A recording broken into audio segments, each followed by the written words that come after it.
Hey everybody, what is going on? Hexlex here. Got another Master Duel video for you, and it's Monday, which means it is once again time for our viewer special. This is the weekly video series. We do it every single Monday, and is the series in which we celebrate you all, the viewers. All the cool games you're playing, all the cool decks you're building, and how well you are all doing on ladder there. And we're going to start with the ladder. Actually, that was not an intended pun at all. We're going to start by highlighting our winner of this week's Plex Leaderboard Challenge. The winner of this week is going to be Neo Geo, who finished off last season with Rollback Lab and Unchained for an impressive and exact 80% win rate. Looks like Neo Geo has managed to tame the Fiends and taken them to Master rank at the end of the last season. So congrats to Neo Geo, who will be winning a 30-day subscription free to Untapped Premium. If you are also interested in getting in on some free weekly prizing just for simply playing Master Duel and not doing anything else, then you can go ahead and listen to the following instructions for entering the leaderboard challenge. To start, simply head down the description below. The top link there is going to be my affiliate link for the Untapped Companion. It is a free download, and using this link will definitely help support the channel as well. And then below that, you can see the Discord invite link that I'm highlighting right here. Once you're in the Discord, you're going to want to go down to the Master Duel section here, and there is an entire channel where at the bottom called Plex Leaderboard Challenge, where you can not only find the rules and guidelines pinned, but you can submit the link to your Untapped profile. Your Untapped profile will allow me to see your win rate for every game you've had the Untapped Companion open while you play Master Duel, as well as you yourself, of course. It will show you a lot of really interesting stats about your own games and the hundreds of thousands of games played in the meta overall. But of course, we have quite a bit more to talk about here as well. The bulk of the video is, of course, going to be dedicated to your replays. So if you are interested in submitting a replay for the viewer special, much like the Plex Leaderboard Challenge, you're going to want to go to the description below and follow the invite link to our Discord server. There, you're going to find a channel for the viewer special submissions, and you can drop your replay right on in there. The main bit of info I'll need is your 9-digit player ID. That way I can view your publicly saved replays. Do make sure you are publicly saving them, because if they are not public, then I can't view them. Also, if you do have more than one replay, you are more than welcome to do more than one submission. Just make sure that you're specifying which game you want me to see by providing either the date and the time that the game was played or your opponent's name, something like that. It's also very handy to include some details about the duel, right? Such as, like, I played this deck versus this deck, but also if you want to talk about the game for a little bit, that's also more than fine. Again, actually is very helpful. We only have time to do a few of these every single week, like 3 usually, sometimes 4. So if your submission didn't make it, there's always the next week. And also know that I do watch pretty much every single submission that comes in. So even if I didn't feature it, I did very, very likely watch it. So I think that covers pretty much everything as far as that goes. So let's watch some of these duels. Okay, our first submission comes to us from Kenny. Kenny submits quite a bit, but I think it's been a little while since we've featured him on the channel here. Actually got a game, I think down here, I believe it is this one. We're going to be watching, HORUS Eldritch playing against Snake Eye. I think this is going to be another special of a lot of Horus variants. Just looking at the submissions so far that have come in this week, there's a lot of cool Horus decks here. So HORUS Eldritch is something that I've speculated would be good with the new engine, or Eldritch rather, with HORUS, of course. But I haven't tried it myself, and I don't think I've seen anybody playing it. I don't think I've played against this deck yet. So, all right, Snake Eye opponents leading with a pretty typical opening line. DML for Original Sin for Ash, pitching the Birth. So it looks like they are the Kashtira variant, but did not open Unicorn or Fenrir. Poplar coming down, Poplar F to add Temple. If this is a standard, kind of Ash combo line, they're probably going to Temple for Oak. Nope, they did Flamberge, so they're not doing it right. Yeah, by placing Oak, I've said this before in a lot of Snake Eye videos, but by placing Oak instead of Flamberge there, you can chain block the Flamberge later and still get Flamberge into the spell trap zone by the time you summon 5 monsters. Well, with Diabel, the IP would be... Well, the IP would be the 5th summon, so it would still be fine, right? Yeah. if you got nibbed there. Because the chain link, but I think still put the Flame Bridge in by the time the nib is done resolving. Anyway. So yeah, I mean, still a pretty standard combo line. To be fair, our opponent didn't, like, horribly misplay, but, yeah, for those of you out there who do play Snake Eye, again, you'll want to be placing that Oak with the Temple there, not the Flame Bridge. Normal summon Veiler. Are we going to link it to Pit Knight early? No, we're syncing into Formula. Oh, I see. Wow, this is like an older school build, isn't it? Like, this is, it's got the Ambler Whale still. Doing the, like, older style line. Older, I guess, I don't know. Maxi coming down in response to the activation of Cursed Eldland. Not like a horrible play, but I don't really get people who throw out Maxi at weird times like that. Ooh, we have the alt art Eldritch is so good. Look at this. Hang on. I gotta. Because I don't know how many people might not know that this art even exists for Eldritch, but yeah, it's really good. If I had pulled a couple of these, I definitely would still be on Eldritch's. I mean, Eldritch is not a bad deck by any means. It has been power crept out in like the last year and a half or so, a little bit by a lot of other decks, but still a perfectly viable deck in its own right. We're on transaction rollback too, which I kind of just now noticed on the side here, so that's pretty cool. But yeah, this is another perk of the what's it called? The Untapped companion, of course, is that you get to see lists in replays, which is pretty neat. Alright, setting the Scarlet Sanguine. We got that, the Torrential, and the Call By. Yeah, that Maxi, I was gonna say, that didn't really end up doing that much, did it? Not really against a deck like Eldritch. To be fair, this variant does like to do quite a bit of specialing, I imagine, with all the Horus cards and whatnot, but of course, like many other control decks, we can do just fine without special summoning at all. Looks like they're going for a follow-up line. They're going to use the Call By, or we're going to use the Call By on the Poplar, as well as activating the Torrential Tribute.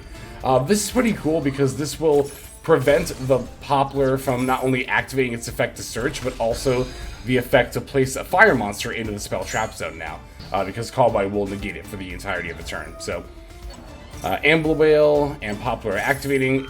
Again, Poplar will be negated, but it does chain block the Ambler Whale here, so that's kind of cool. Bringing back the Promethean Princess. I will say this is a situation in which Ambler Whale is better than Raging Phoenix, but I think that those situations are not that common. I think that overall Raging Phoenix is probably just still better than Ambler Whale.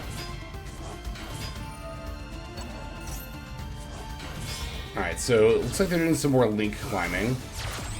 Hita didn't have a target in our yard. We don't have an Ash Blossom in our deck at all, actually. I was gonna say in our graveyard, but just period, yeah. This is what we're battling with? Oh, no.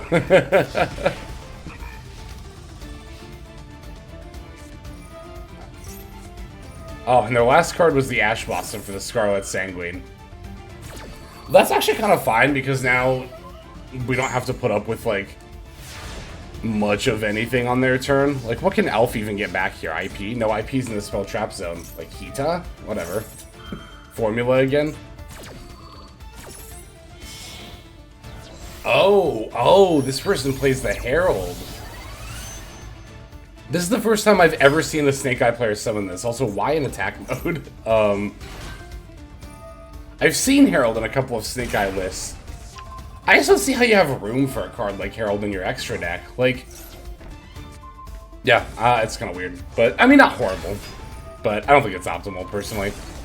Okay, so they're going to Princess the Imseti by popping the Ambler Whale. Yep. Or not Ambler Whale, that was Elf. And they're using Ambler Whale to blow up our King Sark. Okay. We have a couple of pretty good trap cards. The notable Ren Destructive Karmic Cannon. Oh, look at this, look at this, look at this. So, the Conquistador and the Huaquero, right? They have bonus effects if you control Eldritch the Golden Lord. but it doesn't say in your monster zone, so that means that Eldritch in the spell trap zone will proc the destruction effect of Conquistador and the banish effect of Huaquero. That's ridiculous. That's so cool. And then we can do the Karma Cannon, getting rid of the princess. And it even, oh my god, I didn't know this either. That Karma Cannon resets them back to your spell trap zone, so you can just flip them again. Oh, that's cool. That's actually really, really cool. I had no idea that interaction worked that way. The Karma Cannon with trap monsters. So, wow, that's really good. Because now we can use them again for more follow-up. Alright, Outland's gonna get hit with another Ash Blossom, but nah, we have far more than enough resources here at this point. We can use the Imseti, pitching it with the Scarlet Sanguine to grab King Sark and a draw. That'll let us dump potentially some more Horus monsters into the graveyard, as well as some of the ones we already have in there. Conquistador popping the Outland, Outland sending Outlich, Outlich sending Conquistador to add and then summon itself. Oh, look at that animation. It looks so good. Here's the King Sark F, we're going to pitch that Gamma to send our Hoppy from the deck to the graveyard. Now we revive Imseti, Hoppy, and oh, I thought we had Dumatep as well, but now we have Huaquero to banish the Promethean Princess, not that it's even needed at this point, and then now we can finally swing in for lethal here. Wow, that was cool. A lot of really cool interactions with the Eldritch cards in this game that might not be apparent. Again, the fact that Eldritch being in the spell trap zone. That also applies to Rescue Ace, by the way, for those who are wondering. If you use, like, Flamberge or Subversion to push a Hydrant into the back row, and then you flip, like, Extinguish, right? It'll get the... Well, you still have to have a Rescue Ace monster to activate the card in general, but Hydrant in the spell trap zone will give the Rescue Ace spell trap cards their quote-unquote bonus effects that say if you control Hydrant, also do this, right? But, yeah, no, I did not know about Karma Cannon on trap monsters, setting them back into the spell trap zone. That's really, really cool. Thank you for showing us that game, Kenny. We got a couple more to see, of course, so let's check out the next one. Alright, our next submission comes to us from just me, the user, not me, actually. I didn't submit to my own viewer. I think we featured just me kind of recently, because I remember making that joke relatively recently as well. But, yeah, let's go ahead and check out this game here. Just Me has a game. We're playing Monodium Horus against Predaplant. So this is another Horus variant I haven't seen in action myself yet. I of course am familiar with Monodium, but I've not seen anyone combine them with the Horus engine. Looks like we are going to get to see how that plays out here as we open both Imseti and a good number of Monodium cards. Imseti pitching another copy of itself to add the King Sark, the drawing into Calarium. That's a really good draw. We're going to use the Reichphobia in hand to add the Scareclaw Rykard, then go for the Peaceful Planet Calarium, adding the Monodium Meek. From there, we can normal summon the Rykard that we added, use the effect to add Scareclaw Rival from deck to hand, then special Monodium Meek, activating King Sark. You know, I can see how the Horus engine actually interacts very, very well with Monodium Meek in terms of making both level 10 and level 12 synchros. I imagine we are on Crimson Dragon. Indeed, here it is. So, yeah, the ability to make 12s is definitely fairly relevant for this deck. And 10s, of course, as well. I mean, hell, off of a Proc to Meek and a King Sark alone, that sets up Baron plus Dissipator using Crimson Dragon, right? So, alright, we're going to sync for 10 using Vysis and Scareclaw Rykard, going for our Baron de Fleur. Of course, because we could synchro with the Horus engine doesn't mean that we have to. This deck does have a lot of ways of turboing out synchros without the help of the engine. But that's also fine too, because that just means that we can use our extra 8s to make like a 38 or a 90. I think I saw 38 in here. Yeah, we have 38 and 68. Send up on the Sky Prison. Alright, so indeed, here's our Crimson Dragon. We're going to use that to summon out the Bestial Dissipator. Dissipator F to bring back our Vysis, and then we can link off the Vysis and the Cross Sheep for... This is Elf? Yep, this is Sprite Elf. Elf F brings back another Monodium Meek. We can link off our Meeks for IP, and then like I said, we can still make a rank 8 on top of that. Oh no, we're making SP, I see, okay. Alright, King Sark Oh, we're pitching the last one just to get the last Horus card out of our graveyard. I see. Or out of our deck, into the graveyard, rather. And here is number 38, Hope Harbinger Titanic Galaxy. So, in addition to the typical Monadium end board of ending on Elf, pointing at Baron and SP/IP, plus the Bestial Dissipator for a monster effect negate, we also added a spell negate to this end board. So, very, very good stuff. Oh, what? Oh, I was like, what card is that? And I'm like, oh yeah, we're playing against Predaplant. Predipractice. Special Predaplant monster from your hand, then add a Predap card from your deck to your hand, except Predipractice. Okay, got it. Yeah, Predaplant, I've played against them a few times, mostly when their new support first came out, but... Alright, so here is... Oh, the Layer of Darkness field spell. That actually makes sense in Predaplant, turning everything dark so that you can fuse with it. Alright, they have both the Pentascales, the Frog and the Mantis.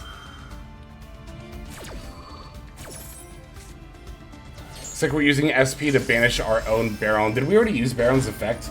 I'm gonna miss that. Hang on. We did. We used Baron on Layer of Darkness. Okay. So the reason, it might look weird to tag out your own monster with Little Knight, but this is actually a great play, because now when Baron de Fleur comes back, it'll have its Omni negate again, because it reads once while face up on the field. So if it leaves being face up on the field and then comes back, then it counts as a new activation. I don't know if you flip it down and then back up, if that also counts, but in any case, we are going to get the SP and the Baron back, and the Baron will have an Omni once again ready to fire. So, okay, moving to battle phase, we can use the Titanic Hope Harbinger effect to redirect the attack to itself. That'll protect our Elf and give us more materials for plays on the next turn. And then, yep, here come our SP Little Knight and Baron de Fleur back once again. Predaplanting is going to activate here. We're going to use the Omni negate of Baron de Fleur on it. And let's see if this does anything if we pop it. Because if not, we can just definitely... Does not look like it does. So we can pretty easily use the Baron Destroy effect on this Titanover thing. And then we'll just get rid of it that way, it looks like. But not before making some more plays here. We're going to bring back the Reichhardt to get with the Meek going for Monadium Trisukta. Trisukta will bring back the Meek. Then we can go into Visas Terra to add a spell or trap card that mentions Visas from deck to hand. I wonder which one we'll add here. Probably just the counter trap. Oh, it just gets negated and destroyed. That's fine too. Calarium for Rim. Rim normal summon. Rim adds the last Meek. And then we're just gonna summon. Oh, we're just gonna summon another Astrolabe. Yeah, there were a lot of ways we could have closed out this game here, and that is definitely one of them. Oh, they actually had a battle negating effect. Oh, we saw them add that card. That's right. You know, a lot of people will like, you know, be like, why do you keep comboing? Just finish the other person off. But like, I think it's important to respect like stuff in the hand that could potentially activate during the battle phase. Like, listen, ever since I saw a very recent, like within the last couple of months, I think even, ever since I saw a YouTube short of Hard-Leg Joe getting hit with a Battle Fader in Diamond rank, that has like redoubled my philosophy of like, yeah, if I'm able to make a negate before swinging in for lethal, I'm 100% going to do that. So, but thank you for that submission, just me. Cool to see how the Horus interaction, or how the Horus engine interacts with a deck like Monadium, which you'd think would be pretty rigid and not able to flex in something like that. But I guess that's not true. We see Monadium branded in other variants too. So, but in any case, cool. Thank you very much for sharing. We do have one more to look at. Let's finish off with that one. Okay, last game comes to us from 710, who has a game playing Orchest Horus, or Horus Orchest, versus Seikai. So, eager to see this one. You know, Orchest is one of those decks that really is just like, it's been on my to craft list for quite some time. Hang on, I actually kind of want to take a second and see what all URs I need to make Horus. I need Girisu's. Is that the only Horus main deck card that's a UR? And, oh, Galatea is an SR. It's also on Girisu? Do I really only need Girisu to build this deck? I think there's another UR. Oh, Ding. That's right. I need a couple of... That's actually not that bad still, though. One of these days I'll commit to doing it. This is actually probably the best time to get into Horus. Like, not only do we, or the Orcust, rather, not only is Horus in the game, but we have the Armageddon Knight at 3 as well. Going for Ancient Pixie Dragon. I actually have a Royal one of these, so be nice to have an excuse to bust that out too. Alright, Girisu F, sending the brass thing, summoning thing from hand, and there's Nib. I'm only laughing because I kept saying thing, because I don't know what these cards are actually called. But Orcust is a really cool archetype. It's one, like I said, that I've been meaning to get into for quite some time. Oh, is Harp Warrior you were? No, that's a rare. Oh wow, this deck is a lot cheaper than I thought it was. Cool. Yeah, I don't, I've seen a few people on the server talking about this variant, but I don't know if I've actually seen someone play it. I'm trying to think if we had, like, because I know Toad is usually on Orcust variants. I'm trying to remember if when Horus first came out we featured, like, Toad on it or something, but I don't think we did. I think this is my first time seeing this second action. But if it's not, apologies to whoever submitted before. Yeah, so we can go for the Ding with the Galatea. And then the field spell makes them all quick effects, too. That's the thing I always forget, is like, I read these cards and I'm like, wait, are these all quick effects? And it's like, oh no, that's only while the field spell is in play. Which I will say is a pretty cool mechanic. To have a field spell that turns your effects into quick effects. I think that's pretty neat. So, opponent's going to move straight to battle, try to get over the IP. We can summon out the Girisu, and then use the Ding effect to bring itself back. And then now Ding's effect gets to send the Nibiru. That's not even just because of the field spell, that's just an on-summon effect, so that would have happened even if the field spell wasn't in play. Alright, looks like they're going to special Unicorn, then go for the Bonfire for Nib, or for Ash, rather. I was gonna say, I'm a little surprised they opted to enter battle phase with only Nib as their, like, literal first action. It's like, yeah, you could have threatened to remove the IP with the Subversion, like you just did with the Ding right now. That's why I actually think IP is a, like, well, I mean, why I think IP is actually a really good card. Did you know that IP Masquerade is a good card? No. But I've talked about this before. IP, I really like making, even in decks that don't always include it, as part of the end board. Not even for the ability to link on the opponent's turn, but for the ability to waste the opponent's battle phase. That's something that happens quite frequently, is that your opponent will, like, do what they'll do what our opponent Andrew did here, right? Where the first action, they're just immediately going to battle and try to get over the IP. But it's like, I'm so fine with that if people do that, because it means that I'm going to live until the next turn, right? Like, if you're using your battle phase with one monster on the field just to get over my IP, there's a lot of times where I'll even just let the IP... Oh, wow, they're on Theosis, too. So this is a cash Snake Eye build. Wow. But, yeah, no, there's a lot of times where I'll just let people battle over the IP, and I'm like, that's fine, because, like, I can still counter your plays with other stuff, and more importantly, I know you don't have a battle phase to kill me with anymore, so I know for sure that I am going to live until the next turn. Opponent gets to summon our Ding, which is pretty annoying, but get to bring back our big Horus bodies here. Going to battle over the Fenrir as well as the Unicorn, utilizing the King Sark with the Hoppy to get there. Going for our other rank 8. Oh, this is going to be the, oh no, that was the other, sorry, that was the last game where they had the Sky Prison. We're on number 90 as well. I see, yep. Alright, Orcust Nightmare effect, sending the World Legacy Wand, Wand F. Gets back our Symbol Skeleton. We can link off the Skeleton and the Nightmare for another Galatea, I presume. Yep.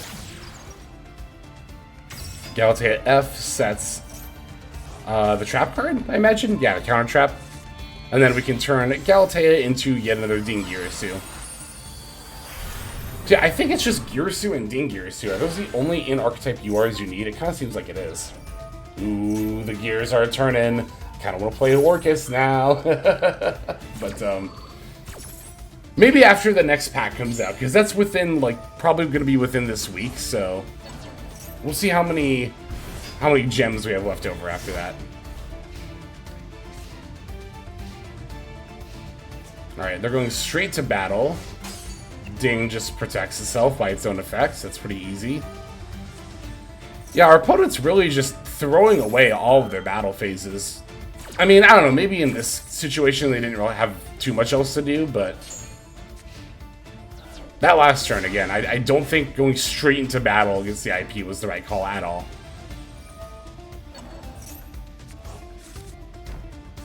Alright, Orchestrated Return. We're setting that. Bringing back our Hoppy. Sending a Wand F. This seems like the kind of loop, the recursion loop of the Orcus engine here. Alright, this should be lethal now. There goes Hoppy, Harper, and number 94. Boom, game. There we have it. Good stuff. Thank you for that submission, 710, and thank you to everyone who submitted for this week. I almost said this week at Master Duel. It's the other weekly video series. No, for the weekly viewer special.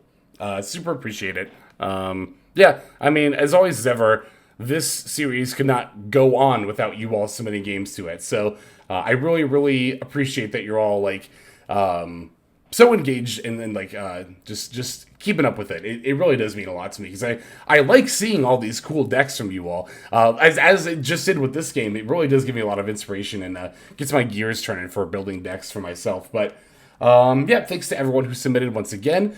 And I think it's time we just move on now to our outro. Hey everybody, thank you so much for watching all the way to the end of the video. That means a lot to me. It's also a great way to support the channel, so thank you very much in that way as well.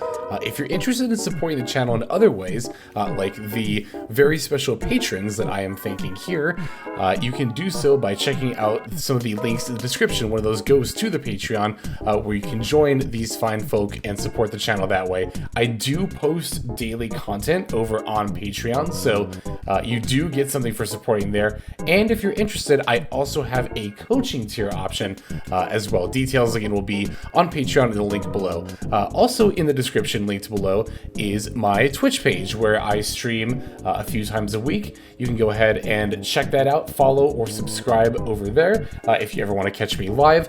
You'll also find my second YouTube channel if you feel like subscribing over there to watch some of the Twitch VODs as well as some additional non-Yu-Gi-Oh related content that I make over there. Again, any of those links you want to check out is all a great way of supporting. But again, even if you don't do that, just watching was also a fantastic way to support. And once again, I have to thank you so very much. But in any case, this is Hexlex. I'm going to be signing out, and I'm hoping you have a fantastic day.